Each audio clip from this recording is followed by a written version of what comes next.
What is going on, everybody? It's your boy JPTHEGLOVE74 back with another video. Today we're going to react to WhatCulture Wrestling's 10 wrestling stories that prove Haku is a badass. Oh man, I cannot wait to get into this video. If you guys don't know, if you guys are true wrestling fans, you will know the name Haku or Meng. Haku is a Tongan wrestler. Tongan is those people you do not want to mess with. I'm telling you right now. I can tell y'all a lot of Haku stories. There was one time mostly all the Haku stories get into a fight. It involved a bar fight, bar fight stories. This one isn't well. This wrestling fan was talking junk about wrestling. He was just talking crap to Haku. Haku just bit his nose off. He bit his entire nose off, and the only thing you could see was two nostrils. Like he bit his entire nose off. And this one isn't well. He was playing pool, and this one guy just hit Haku. I think it was a pool cube, and then Haku just took a chunk of his back and just chewed up like it was like a piece of chicken. Like he took chunks of his skin and just threw it on the floor. That's how tough that guy is. So we're gonna get into his crazy stories here. But this is your first time. This is your boy JPTHEGLOVE74. Make sure you follow me on Facebook, Instagram, and TikTok, and subscribe to my channel for more wrestling content. Without further ado, let's get into this video.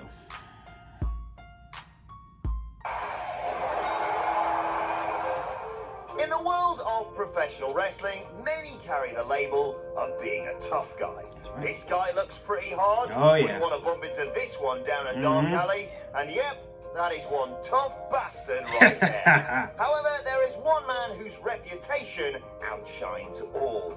Haku. The man many also know as Meng has garnered a reputation as being perhaps the toughest man to emerge from the famed pseudo-sport. The most dangerous man in wrestling, in my opinion. Stain on the industry, but this guy is one you do not want to mess with. Yes. Please don't hurt me, Mr. Haku. I'm just doing my job. I'm Adam Wilborn from WhatCulture, and these are 10 wrestling stories that prove Haku was badass. Number 10. The tank and gun story.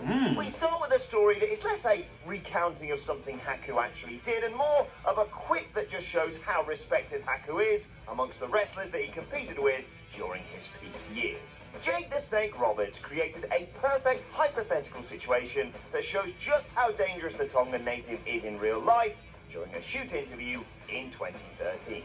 In his own words, if I had a gun and was sitting inside a tank with one shell left and Meng is 300 yards away, fine, right? Well, the first thing I'm going to do is jump out of the tank and shoot myself because I don't want to wing that son of a bitch and have him pissed off at me. Yeah. Incidentally, if I had a gun and was in a room with Hitler, Bin Laden, and Tonga, I'd shoot Tama twice. Jesus. Did you not see what Haku nearly did the same as that? Oh yeah, I remember that. Yeah. Much.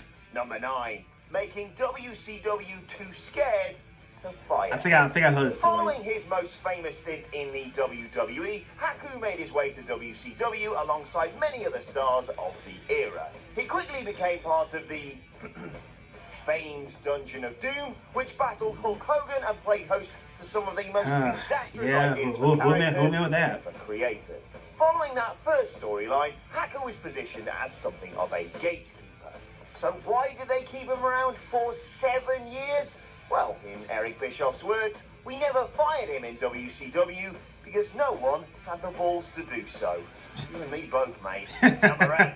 Apologise to my friends. Chris Candido spoke about an incident where he was having a conversation with Haku alongside Tammy Lynn Sitch and Chris Jericho, only to have it interrupted when Eric Bischoff and Greg Gagne walked in front of them and started talking to Haku. Don't do that. Haku Don't do that. was none too pleased. As Candido states, he looks at them and goes, "Hey," and the entire locker room just froze. And then Meng says, "Apologise to my friends. I'm talking." And everyone shuts up while Bischoff and Gagne apologise to me, Tammy and Chris. Again, bear in mind that Bischoff was the head of the company, don't miss that Gagne guy. worked as a road agent. Jesus.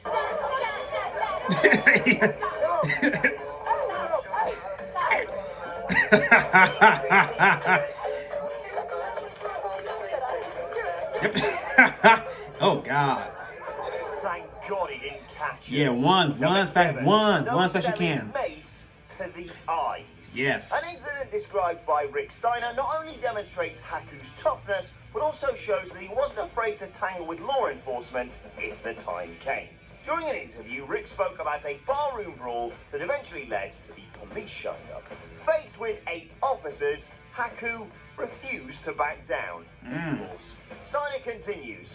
They shot him with mace and he closed his eyes and sucked it up. He just opened his mouth and took a deep breath. Scotty and I always thought we were tough guys, but that was before we met Meng. Yep. Bear in mind here that Rick and his brother Scott are themselves considered some of the toughest guys in the wrestling business. Furthermore, mace is hardly the most pleasant substance in the world. There is a reason why it is used to disable people after all. So to be able to simply withstand it and keep going is an absolutely ridiculous That's crazy. That's Number crazy. 6. Choking Brutus Beefcake. Uh-oh. Haku wasn't afraid to mix it up with the boys too when the occasion called for it, especially if he felt that he'd been disrespected in some way.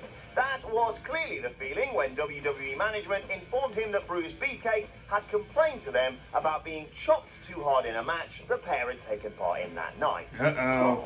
Clearly riled by the fact that Hulk Hogan's favourite bag carrier wasn't man enough to confront him directly, Haku allegedly stormed straight to the locker room on the hunt for Beefcake. As the story goes, when he found Beefcake, he proceeded to not only choke him for the slight, but also to lift him 2 feet in the air while doing so.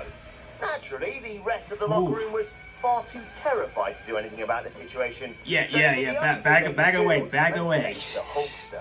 When informed about the situation, Hogan arrived and politely asked Haku to release Beefcake. Thankfully for Brutus, Haku released the hold simply due to the fact that he respected the Hulkster. Wonder if he respects us. Backstage Bullet Club block party with the world's toughest wrestler. God damn, Alicia. I almost have a heart attack. I'm going to beat the shit out of all this British. Coming out here and start throwing punches at my son. Tonga. No way that anybody will come and take any of my family. Do or die. That's what it is. Damn it. Try me, goddammit. Okay, that's Haku's take on... Guess not. Number 5. Biting chunks out of a guy's I remember back. this story. Need I say any more? Kevin Sullivan has gone on record to state that he would use Haku as a threat back when he was a booker. As wrestlers had a way of coming around to his ideas if they were threatened with a confrontation with a terrifying Tongan.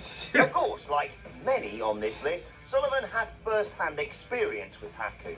In an interview with WWE Classics, he tells the story of another barroom brawl, which was caused by an insulting word uttered in Haku's direction by a man playing pool. As Sullivan puts it, the next thing I know, Meng oozles, great word, the guy like Mr. Spock. It was fast and furious. And that one. He then grabbed another guy who tried to get involved and knocked him unconscious. That alone is more than enough to warrant inclusion on this list, but Sullivan continues the tale as the man who started the whole thing gets his. Meng bit through the guy's shirt like a wolf, bit a chunk out of the guy's back, and then spit it on the floor. Yeah, I think I'm going to need a minute. Number 4, pulling teeth. You have to imagine that Bobby Heenan has more than a few stories about Haku, especially given the fact that he was the Tongan's manager for a number of years in the WWE. This was confirmed, and then some, in a shoot interview with Heenan in 2001, where he spoke about Haku being the toughest single person he had ever met. To make that claim, he spoke about an incident where Haku literally tore the teeth out of a man's mouth with his bare hands. In the brain's own words, he took 2 fingers on his right hand, his index finger and trigger finger, and he reached into a guy's mouth and broke off the guy's bottom teeth. Well, it's nice to know that Haku would have been a perfect fit for the world of dentistry. That should worked out. Number 3, snapping handcuffs. I think I did hear about this. I swear, I did hear about this. Getting into barroom brawls, but in this case, the Tongan was actually looking to break the fight up rather than cause any damage. As Ted DiBiase puts it, some of the guys got into a fight and Meng got involved. He was just trying to help, and in the process of trying to help, gets maced by 4 cops and handcuffed. He said, "Is this it?" and snapped off the handcuffs. Ooh, Again, we have a story about Haku absorbing Mace like it was nothing, only this time the big finish is snapping a pair of handcuffs. You have to imagine that there were a couple of police officers who were glad they'd worn their brown trousers to work. Number 2, the Jesse Barr incident. The fight with Jesse Barr is one of the most legendary stories surrounding Haku. Gather round, children. The story goes that Haku was walking with Barr during a tour of Puerto Rico when Barr decided to kick dirt onto a man who was digging ditches. Offended by this slight against a hard-working man, Haku is alleged to have ripped Barr's eye out of its socket, with some versions of the story going so far as to claim that Barr wrestled with a glass eye for the rest of his career. Wow. Now, I hate to be that guy, but... Oh, no, hang on a second. No, I don't. Haku spoke about the incident himself and revealed it's only I think I forgot about the story. I altercation forgot about certainly this. happened, with Haku getting Barr into the position where he could pop his eye out of the socket. The Tongan claims that he realised that Barr was a brother on the road and had a family to support, so stopped himself from going through with it. So he only almost ripped someone's eye out of the socket. Yeah.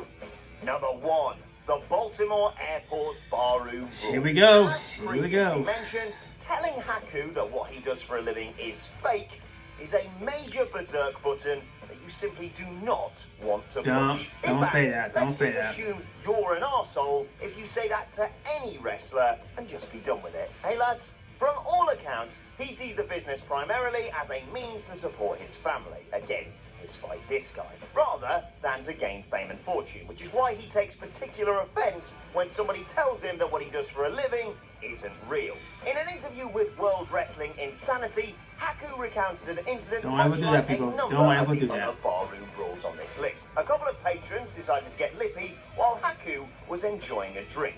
He took offense, and as he puts it, I reached over without thinking, there are 4 other guys over there, grabbed his face and bit his nose off. The fight started, we kind of clean house there and left.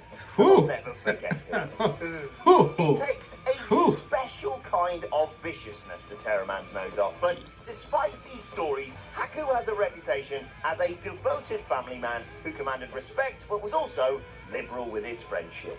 Just don't piss him off, eh? Don't piss him So off. there you have it, 10 wrestling stories that prove Haku was an absolute badass. Do you believe them? Are they true or are they false? Let us know in the comment section below. And don't forget to like, share and subscribe. Thanks for watching. I've been Adam from WhatCulture. Follow us on Twitter and we will see you soon. Are you talking to me? The 10. I thought you're the one who's going to tell me the 10 famous stories. Well, who are they and what are they? Are they true? Well, it's depending on what you're going to talk about. You tell me and I'll tell you.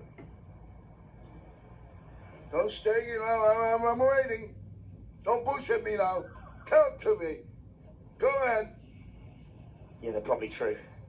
Please don't hurt me. I'm waiting. You're taking my time. Hurry up. Please.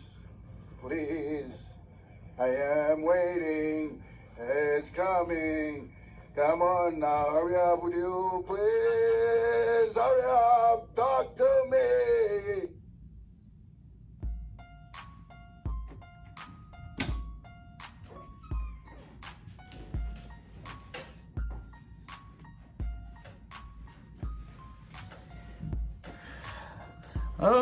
Okay.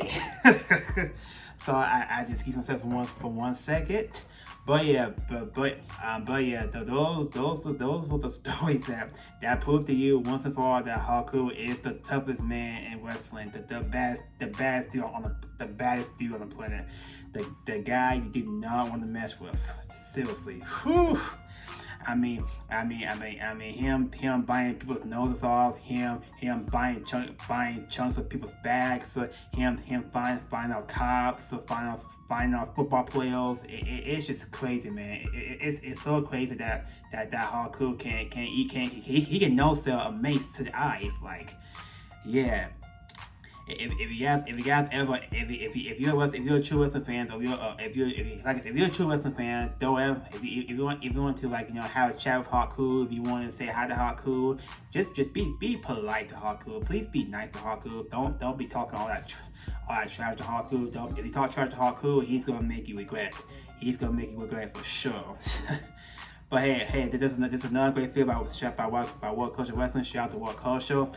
This is your boy JPTHEGLOVE74. If you like this video, please make sure you hit that like button down below, and also hit that subscribe button for more wrestling content. And follow me on Facebook, Instagram, and TikTok. I hope you guys have a really great day, y'all. We'll see y'all next video. God bless y'all, and peace.